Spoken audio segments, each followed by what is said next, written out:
My vrou hier by die lughawe in Milwaukee. Ek het nou net aangekom van Denver.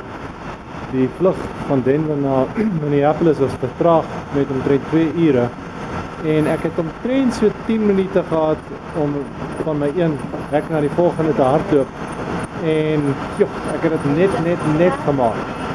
So gelukkig het ek toe presies dieselfde tyd hier aangekom, maar die lugredery het reeds reëlings getref dat hulle my in 'n hotel sou laat oornag in Minneapolis, sou ek dit nie maak nie. So dit was daarom lekker dat ek geweet het ek het 'n plan andersins.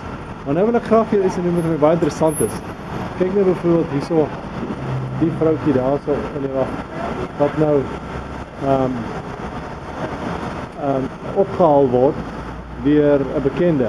Wat vir my interessant is om dop te hou is om te sien elkeen wat nou opgehaal word, hoe groet hulle mekaar. Baie keer sien hulle mekaar drukkies en liefies en so aan, en baie keer klim net in asof niks gebeur het nie, en daar gaan hulle. So, daai tweeetjies klim maar net in en daar gaan hulle. Sê hallo, ai.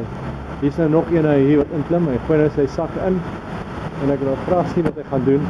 Of hy nou sy ou liefie 'n swinkie gaan gee of wat. Daar sy, dis hoe dit moet werk. Dit lekker.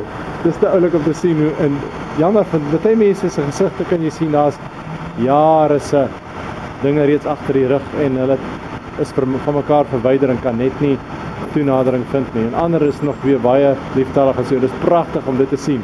Mens wens natuurlik vir elkeen dat hulle daai liefde teenoor mekaar wys. So interessant hierdie opmerkinge wat met jy sien as mense mekaar hier optel.